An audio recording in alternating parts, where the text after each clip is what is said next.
Good morning, everyone.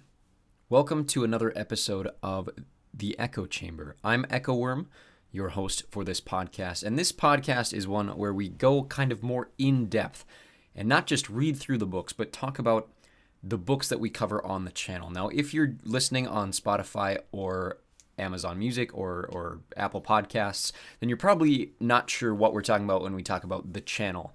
I read audiobooks for a living. You can find all of my readings over on YouTube at Echo Worm or Echo Worm Audiobooks is where we do our daily stuff, which is where this podcast comes from live pretty much every Thursday.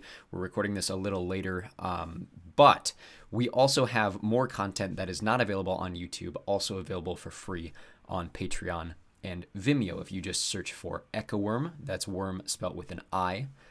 But in this podcast, we are currently going through Harry Potter and the Sorcerer's Stone. Of course, if you're not from the United States, you probably know it as Harry Potter and the Philosopher's Stone.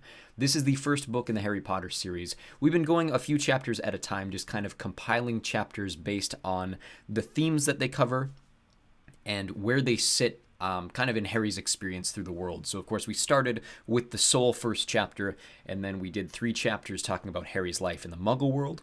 And the last 3 chapters we talked about were his introduction into the Wizarding world.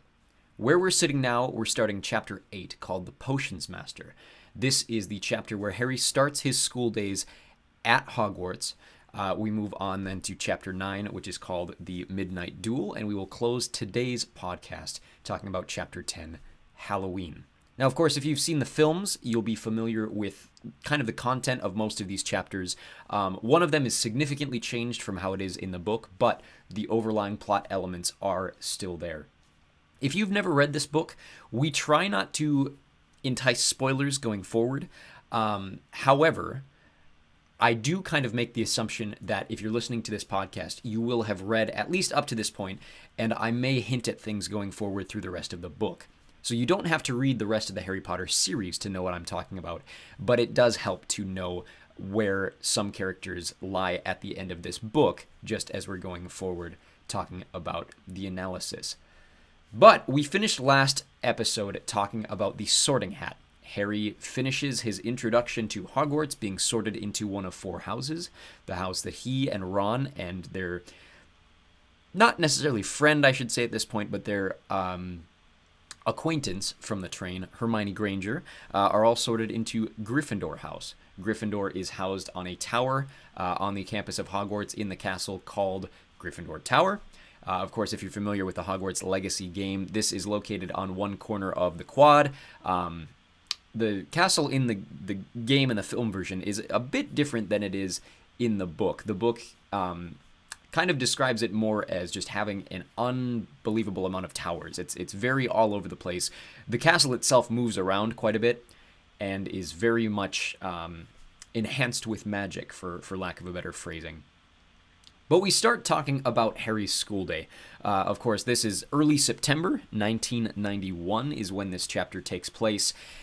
And in their first day, Harry and Ron run into a lot of problems going forward with their school day, and Harry's narrative talks about it. The stairs move. There are over 100 different staircases in the castle. There are doors that sometimes are doors, sometimes aren't doors. Sometimes you have to tickle them to open them. And then he talks about a character that if you've only ever seen the films, you may not be familiar with, and this character is known as Peeves the Poltergeist. So, in general, especially in Harry Potter, a poltergeist is kind of like a ghost, but it's not the spirit necessarily of a living thing. It's just kind of this atmospheric haunting that exists. It's not really a living creature, if you could even consider ghosts living creatures. It is a sentient haunting of the castle. They have tried on several occasions to remove it in the 1,000-year history of Hogwarts, but it's never been successful. And so Peeves is kind of this sentient, ethereal being that not just haunts the castle, but pulls pranks on it. He's kind of the school prankster that never leaves, will never graduate, because he's just constantly there. He's been there for several centuries. And is always playing tricks on the students, is always playing tricks on Argus Filch, the caretaker. And Harry and Ron mention that they would much rather get lost in the castle through a staircase than be stopped by Peeves, because Peeves will do everything in his power to burden you with the way that you're going about your day. So they're late for class on a couple different occasions. Of course, we see this in the film. McGonagall makes fun of them for not being able to find their way around. But they go around to their different classes. We talked a little bit about the different classes in Harry Potter in our last few episodes, but you have things like Defense Against the Dark Arts. You have Transfiguration with Professor McGonagall, where you transfigure items into living beings, or living beings into items, or items into other items. You have Charms with Professor Flitwick, where you just work on your basic charming spells. Those are kind of the big ones. I'm sure I'm missing a couple, but the one to touch on in this chapter, and the one that gives this chapter its name, is Potions. Now, Potions is currently taught by a professor named Severus Snape, and Professor Snape is a character who Harry has never really met, but got some odd vibes from in the previous chapter. He was watching Professor Snape up at the head table during the sorting ceremony when his scar began to hurt for the first time. And so he's got a bad vibe about him with Snape. And finally, they go to Potions class. It's a double Potions class with the Slytherins. And Snape, being the head of Slytherin House, he's kind of like their not necessarily counselor, but their head teacher that kind of sides with them on most things. He's kind of their coordinator as well as being a teacher, the same way that Professor McGonagall is for Gryffindor. And so Snape already favors the Slytherins. And as soon as Harry walks into the classroom, Snape begins to target Harry specifically and calls him the new celebrity and is basically putting him front and center, trying to embarrass him in any way he can. Now, of course, I'm not going to spoil why he does these things. This is a major plot development going on further in the series. But the big thing to note, and if you've read the full series, you're going to understand the subtext that I'm hinting at here. But like I said, I won't spoil Snape's motivations this early on. We'll talk about it way later on in the series. But the interaction that he has with Harry is kind of interesting. He asks three main questions to Harry. Of course, Harry, not coming from the wizarding world, has no idea what any of these questions mean. Hermione does, because Hermione, despite having grown up in the Muggle world, has read up on all of things magical. She is obscenely studious. She is ready to answer any questions that come her way. And so the first question that Snape asks Harry, and I might be butchering the phrasing on these because I'm not actually looking at my copy of the book, but the first one, he asks what would happen if he mixes asphodel and wormwood. Second question he asks, what is a bezoar? The third question he asks, what is the difference between monkshood and wolfsbane? And these three questions are very interesting. Let's work backwards through them. So the last one, the difference between monkshood and wolfsbane, he does explain that they're the same plant. Now, the reason he's asking about these is very interesting. Go back, he talks about the bezoar. The bezoar is a stone from the stomach of a goat, which is used to cure most poisons. It's kind of an emergency EpiPen, for lack of a better term. It literally operates as like an EpiPen for poison. And then the first question, what would happen if he mixes asphodel and wormwood? That is essentially the two main ingredients in the Draught of Living Death, which is a death potion, essentially, or more like a Sleeping Beauty potion. It's interesting to note, this isn't a plot spoiler going forward. I won't incite the scenarios in which these things occur. But in the sixth book, in Half-Blood Prince, all three of these things are used very, very specifically and very, very prominently. Draught of the Living Death shows up as kind of a plot point in Half-Blood Prince. So does the use of a bezoar, and so does monkshood and wolfsbane, kind of tangentially at the end of the book. So it's interesting to see that all three of these things, which are major potion elements in Half-Blood Prince, are kind of foreshadowed in this conversation. But in this conversation, and in bringing this up with Harry, fans have noted the first of these questions with the wording of asphodel and wormwood. And this is where we get kind of tinfoily. So Harry Potter is one of those books. I love Harry Potter because it's one of those books that rewards you for rereading it. The series is written from a very analytical perspective. It's still got the hero's journey, it's still got the mystery thing, but there's underlying elements that the more you read it, the more you kind of understand things that are going on. And I've read this book I bet you I've read this book 50 times. And each time there's something new in this book that pops out and strikes me. And this interaction, fans have kind of gone out of their way to make it into something that may or may not actually be there. I don't know if J.K. Rowling really intended this. But there exists in horticulture or botany something called the Victorian flower language. And if you have no idea what I'm talking about, that's okay. But put on your tinfoil hats for a second and let's talk about what Snape's first words mean.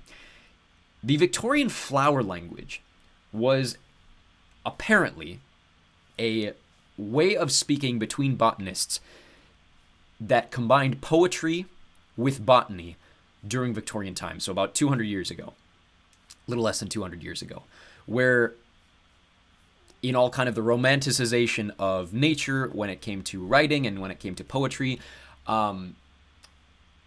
people, especially people working with plants like botanists, would use certain plants to evoke certain emotions, or when poets would write, they would use certain plants to elicit certain emotions. And when it comes to these two specific plants, asphodel and wormwood, the powdered root of asphodel in the Victorian flower language is a plant that symbolizes regret, and just kind of this otherworldly regret that cannot be salvaged or cannot be forgiven, essentially. And wormwood is a plant that also kind of represents regret and specifically the absence of something. So loss and not able to ever come to terms with said loss. And it's also interesting to note that asphodel is a type of lily. Now that is very important if you want to kind of combine all the elements of what Snape may or may not be saying in this. But he's talking about a lily plant and about regret and how he will never get over the loss of something which he regrets losing. And that's all I'll leave at, because if I go any further with it, for those of you that have not read the rest of the series, you will not understand what I'm talking about. We'll readdress this in Deathly Hallows when we come back and we talk about the big spoilers going forward. But this is kind of a tinfoil theory that fans have talked about Snape's first interaction with Harry, the deeper meaning of the words that he's coming across. And if you don't believe that, that's totally fine. I'm one of those people who thinks that this theory is a little bit reachy. I don't think that J.K. Rowling was super into Victorian flower language when she was trying to write this scene. I think it's just a way to portray this teacher bullying students for no better purpose than to feel better about his own ego, which is kind of Snape's character going forward, as we'll see in later books, and talk about kind of the deeper motivations behind that as we move into something like Prisoner of Azkaban, move into something like Order of the Phoenix, and we really start to understand Snape's backstory with this. So Snape embarrasses Harry in front of the class, and Harry really starts to feel like he knows nothing about the wizarding world. He's not a good student, he's not a good magician or wizard, or however you want to put it. He is very far behind everybody else because of his experiences growing up in the Muggle world. He is really struggling to fit in at Hogwarts. Now, we do end this chapter on a bit of a lighter note, maybe a bit more of a mysterious note. But about halfway through his day, Harry gets a letter from Hagrid, who invites him down to his hut. He's got this kind of, you'll recognize it from the films. He's got this hut that exists outside the castle somewhere. It's a different place in every film, so it's not really consistent. But it's kind of down the hill from the main lawn is how it's described in the book. Hagrid lives on the campus of Hogwarts and invites Harry to tea after school. And Harry brings Ron along, and Ron gets to meet Hagrid officially for the first time. And when they're down at Hagrid's hut, Harry implies to Hagrid that Snape hates him. Not just implies, he basically says it outright. He goes, I don't think Snape likes me very much. And Hagrid's like, oh, that's baloney. That's he has no right to hate you. He doesn't even know you, kind of thing. Now, of course, those of us who have read the full series understand Snape's motivations for bullying his students and specifically going after Harry. But Hagrid kind of shoves it off. And then the chapter ends with a bit of a mystery, where Harry is reading the newspaper, the Daily Prophet, which is the wizarding newspaper, and he notices that there was a robbery at Gringotts the day that he was there. So basically, if you go back to the chapter where Harry and Hagrid go and get his money out of the vault, and they go to Vault 713, apparently someone broke into Gringotts within a few hours of them being there, trying to break into Vault 713. But it had already been cleared out. And so this is kind of we talked about the first big mystery with Harry Potter. This is a mystery novel. This is kind of the big mystery of this specific book going forward, is what was in Vault 713 and what is going on. Why is someone trying to steal it? But what Harry's wondering at this point is, someone tried to break in and steal something that Hagrid already took. What did Hagrid take? And what is hiding in the castle that is so valuable? And so that's at the back of our minds as we finish the first of these 3 chapters that we're covering today. So that is chapter 8, The Potions Master. Now we move on to chapter 9, and this one is called The Midnight Duel. The reason it's called The Midnight Duel is because there's supposed to be a duel at midnight. Now, if you've only ever seen the films, you'll be like, I don't remember that from the film. I remember maybe the dueling scene in Chamber of Secrets. This is not related to that, although Malfoy is involved. But this is a scene that was significantly changed in its background going forward into the films. So you'll recall in the films, at this point, Hermione has kind of started tailing Ron and Harry. In the books, it's not that way. In the books, it's very much Harry and Ron against the world. It is just the two of them. Hermione is not their friend. Neville is not really their friend. They're really just classmates. But in the films, Hermione has started to tail them. And they get lost on the staircase because the staircases move, and they find themselves in the 3rd floor corridor. That is completely different from the setup of this chapter. However, the chapters end the same in both film and book. So going back to the book, we pick up here and find out that they have flying class starting very soon. Now, flying is not a class that really ever reappears in the books. It's kind of if you think later on in the series, they do things like apparition class, where it's kind of this short-term, like quarter-long or semester-long class to learn how to do a very specific skill, and then you never have to learn it again. Flying is a class that is offered to these first years. Not really offered, they're kind of forced to do it, just to learn how to do it. But it's taught by a professor named Rolanda Hooch. And Professor Hooch, or Madame Hooch, is portrayed in the films by Zoe Wanamaker. And she's kind of this weird... She almost looks like a hawk, like quite literally looks like a hawk, is described as having like yellowish predatory eyes. And they go to flying class, and that's how this starts. They're out in the grounds, and Harry finally finds the first bit of magic that he's actually good at. His broom, when he calls to it, you'll remember the up scene from the film, where they're all trying to get their brooms off the ground, and Harry is kind of the first person to get his broom to come to him. The one thing that Harry always has over everybody else in the wizarding world is he's a very good flyer. And he gets that from his dad, as we learn later on in this chapter. Or rather, in future chapters. That's not a major spoiler. But Harry learns that he's very good at flying.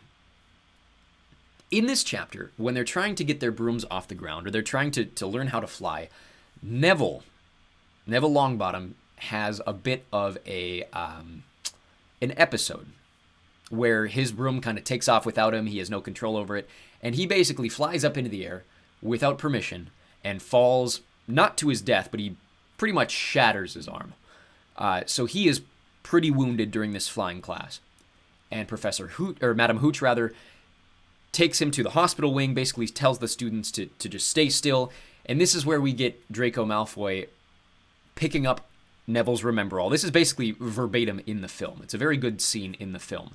But Malfoy steals Neville's Remember-All, which is this little device that Neville's grandmother had gotten him, is kind of been his prized possession that he's been carrying around. And Malfoy steals it because Neville left it behind when they went to the hospital wing. And Draco Malfoy kind of makes a big scene of, if you want it back, come get me. And he flies off without permission. Harry goes off and chases him, despite Ron and Hermione kind of saying, let's not do this, don't do this, you're going to get expelled, whatever. Harry follows him into the sky, and Malfoy throws the Remember-All, and Harry goes and dives and gets it and comes back down, and McGonagall is waiting for him. Now, McGonagall watched him catch this Remember-All, and she basically storms off with Harry and says, come with me, and Harry's thinking the whole time, oh my gosh, I'm going to get expelled. I've been here for 2 weeks, and I'm already getting expelled.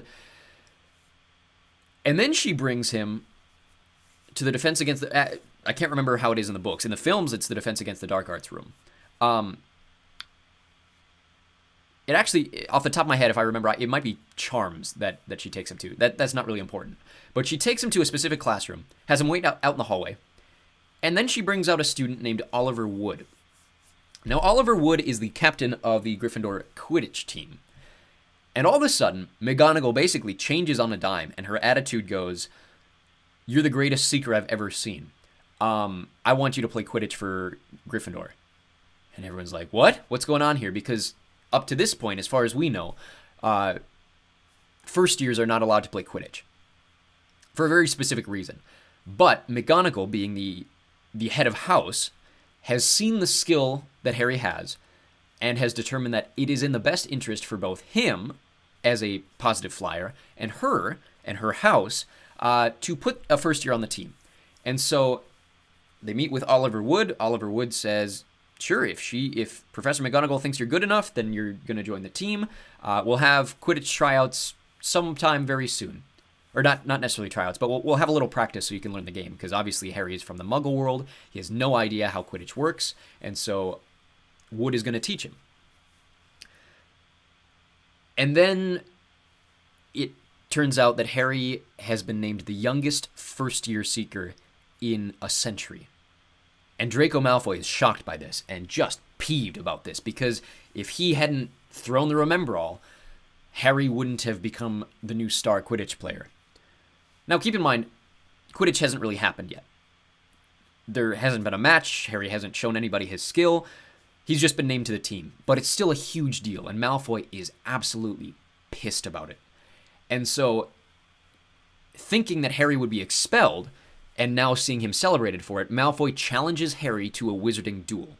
And this is where the chapter changes significantly from book to film. And so Draco Malfoy challenges Harry Potter to a midnight duel. They're going to sneak out of their common rooms and duel up in the trophy room. And Ron agrees to be Harry's second, which is basically his backup in case he dies in the duel. It played for kind of laughs in the book. But Ron goes with Harry, and they break out of the common room. And what happens is, as they're breaking out of the common room, they trip over Neville. Now, Neville had been released from the hospital wing that night and made his way back to Gryffindor Tower, but he couldn't remember the password. And this is kind of a recurring gag with Neville throughout the series, is that he cannot remember passwords. He is terrible at just remembering anything, which is why he had the Remember-All in the first place. But he's sleeping out in the hallway. Him waking up wakes up Hermione, who is waiting for them, because she knows that they're going to sneak out. She overheard it. And so all four of them then go off to watch Harry essentially duel with Malfoy and probably get expelled for this too. And so the biggest change here is that Neville goes with them. Because keep in mind, the trio that we think of with Harry Potter, with Harry, Ron, and Hermione, is not in effect yet. They're not friends yet. And so Harry and Ron are going off, and they're being followed now by Hermione and Neville, who simply doesn't want to be alone. And so they go off, they go up to the trophy room. The trophy room, we see it in the film, but we really never see it after the first film. But it's this location where all these trophies are being held. The history of Hogwarts is teams and competitions with other schools and that sort of thing. So they sneak out, they go to the trophy room, and then they wait there, and they keep waiting there, and then they start to realize that Draco Malfoy is not coming to this duel. And they are out of bed after hours, and they've been set up.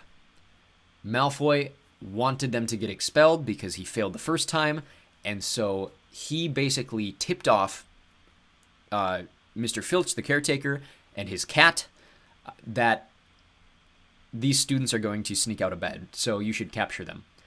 So they're in the trophy room, and they start to hear Mrs. Norris, the cat, and they start freaking out, and they start flying down the hallway, and they're running as fast as they can to get back to Gryffindor Tower. Now, it's implied in the chapter that Gryffindor Tower is basically on the entire opposite side of the castle from the trophy room, and so they are trying to get as far away from the trophy room as possible. But they get lost because they're freaking out. They are doing their best not to be captured, and they make their way to a locked door at kind of this dead end. And this is where things kind of return to the way the films portray it. So in the films, of course, it's the staircases moving, but in this chapter, it's them running from Filch, having been set up by Malfoy. And the four of them, including Neville, break into this locked door, and then they start to realize that they're on the third floor.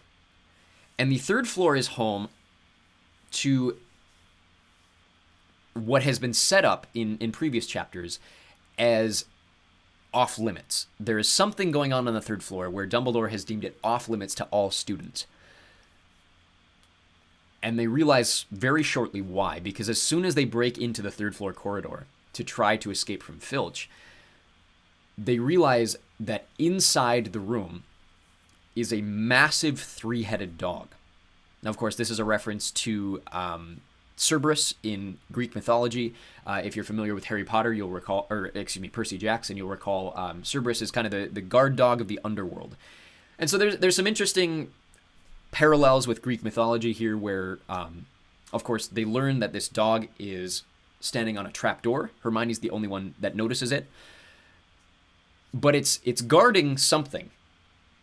And of course, if you go by Greek mythology, it's guarding the underworld. And so the question here is, what is being protected in the underworld of Hogwarts? There's something hidden under the castle. And this is where Harry kind of starts, and you as the reader will kind of start to piece together, okay, maybe he's guarding the thing that Hagrid stole. Somehow they escape from the dog, somehow they escape from Filch, and that's how the chapter ends. So we're 2 chapters through this. Now we move on to chapter 10, Hallowe'en. And this is another chapter that you'll recall from the film. Very, very much exactly as it is in the book. And of course, when we start the next chapter, Harry and Ron are desperate to just talk about what happened. They're like, there's a three-headed dog in the castle. We weren't supposed to be there. It's guarding something. Hermione thinks there was a trapdoor under it. It's got to be guarding something. And Hermione, and Neville specifically, as soon as they make their way back to the common room, never want to talk about this. And again, Malfoy sees them the next day and is just peeved that they're not expelled. Malfoy is doing everything in his power to kind of thwart them, and they continue to thwart his own plans at thwarting them. And everybody is mad at each other. And the tension's broken by a gift that arrives to Harry. Harry receives his first big mail package. It's a broomstick. Now, in the films, it's kind of hinted that it's McGonagall who sends him this broomstick. In the books, it's very clearly sent from McGonagall. But Professor McGonagall basically spends her house budget on a brand new broomstick for Harry. Essentially paid for then back by the money that Harry's parents have. But she buys him a top-of-the-line broomstick called the Nimbus 2000. Draco Malfoy is further peeved about this. Everything that happens to Harry is good, and Malfoy doesn't want it to be good. And Malfoy continues to be jealous of just the luck and the admiration that people have for Harry. In Charms class, then, or actually, I'm skipping ahead here. That evening in this chapter, we have the first Quidditch practice. So this is where we get Oliver Wood taking Harry out to the grounds to practice Quidditch. It's a bit more eventful than it is in the film. They cut it down a little bit in the film. But they practice Quidditch. Harry learns about the different rules of Quidditch, the different balls of Quidditch, the different positions of Quidditch. And then they practice with golf balls, which I think is kind of fun, where instead of using actual golden snitches, which have sentience and can fly around or whatever, Wood basically just takes muggle golf balls and throws them through the air, having Harry go and get them. Next day, we have Charms. Charms is a class that is taught by a little professor called Professor Flitwick. Of course, in the films, he's always played by the same actor, but they changed his design for the third film. And then when they brought the character back, they decided to keep the new design rather than go back to the original design. It's kind of an interesting behind-the-scenes story of why they changed the look of Flitwick. But Professor Flitwick is played by Warwick Davis in the films, and he's this short little, almost hinted at to be a dwarf or an elf of sort, kind of like a mixed descent. But he teaches the class a new charm called Wingardium Leviosa. Everyone knows this scene. This is the scene where Ron is pronouncing things incorrectly, and Hermione corrects him on it. And so Hermione is very condescending toward Ron. He gets really, really ticked off about this. And as they're walking out of the class, he is basically taunting Hermione out loud, not realizing that she can hear him, but making fun of her in a way that is incredibly condescending to her, and basically causes her to have a breakdown. Because she already kind of feels like an outsider. Harry, all of his kind of unnervedness at the Wizarding World because he grew up in the Muggle world is kind of abated by the fact that he has Ron by his side. Ron has really taken to Harry, and so Harry has someone to confide in, whereas Hermione, who, despite being very good at all of this academic work, doesn't have any friends. And so she kind of has this breakdown. She fails to show up at dinner that night. It's the big Halloween feast. And then Professor Quirrell breaks in. And this is where we get the famous scene, "Troll, troll in the dungeon! Thought you ought to know." And then he passes out. And all hell breaks loose in Hogwarts. There's this huge just fit of mayhem going through. And they're being escorted back to the common room by Percy. And Harry and Ron realize that Hermione has no idea that there is a troll in the castle. And they don't know where she is. They assume she's in one of the bathrooms because they overhear, I think it's Parvati Patil, talking about where Hermione was last seen or last heard. And so they disappear.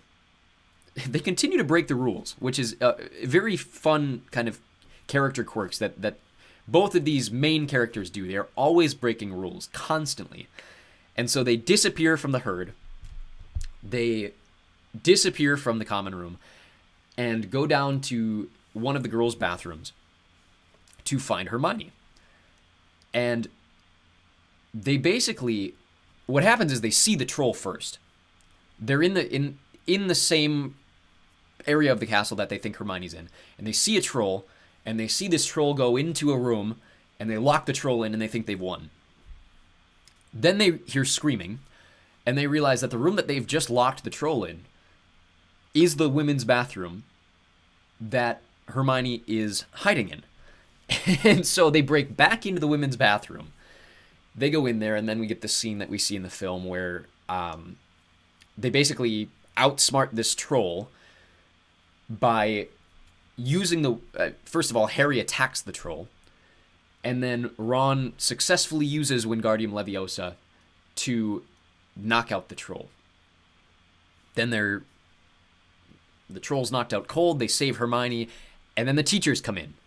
And Hermione lies to the teachers about what happened, and says that she was being attacked, which isn't necessarily untrue, but the context is kind of where the lie comes in here.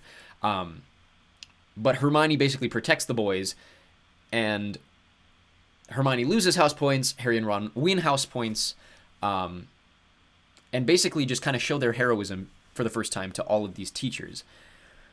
And that's how the chapter ends. And the last line, let me see if I can find it here. It might take me a bit. So I'll try not to keep you guys with dead air, but if we go to the very end of the chapter, the final paragraph, it's one of my favorite lines in the whole book.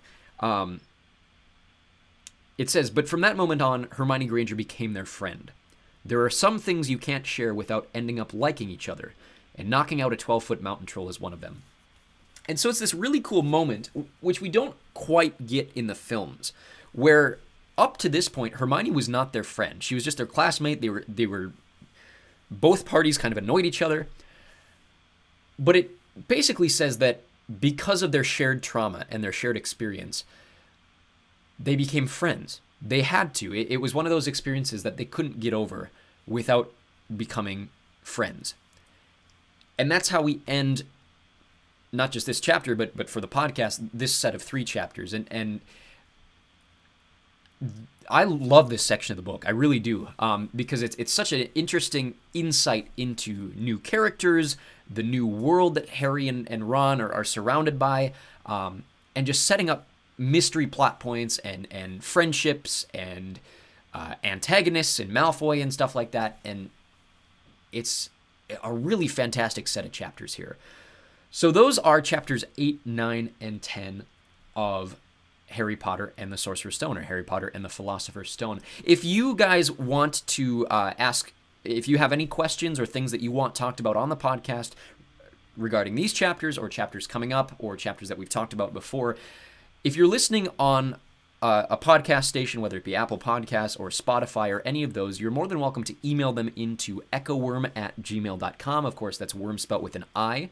If you're listening live or later on YouTube, you are more than welcome to leave comments down below, and we will cover them on the podcast as well. If you guys don't know where to find us, I talked a little earlier about looking for Echo Worm or Echo Worm audiobooks on YouTube. We have 2 separate channels. One has our kind of full compilation videos of all of our different audiobooks, and one is a daily upload chapter, a daily chapter upload channel.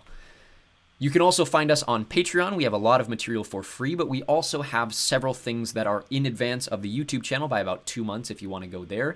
Everything's available for $3 or more a month, but like I said, we have plenty of free content, including all of our Harry Potter recordings. We have all of the audiobooks. If you ever want to listen along to these chapters or listen to them before you listen to the podcast, you're more than welcome to do so.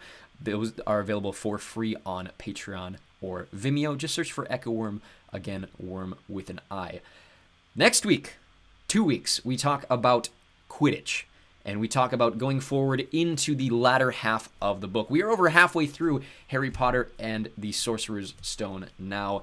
And of course, then we will move on throughout the rest of the series and continue to talk Harry Potter going forward. Thank you guys very much for joining me today. I hope you have an excellent rest of your morning or afternoon or evening, wherever you are when you're listening to this. Thank you very much.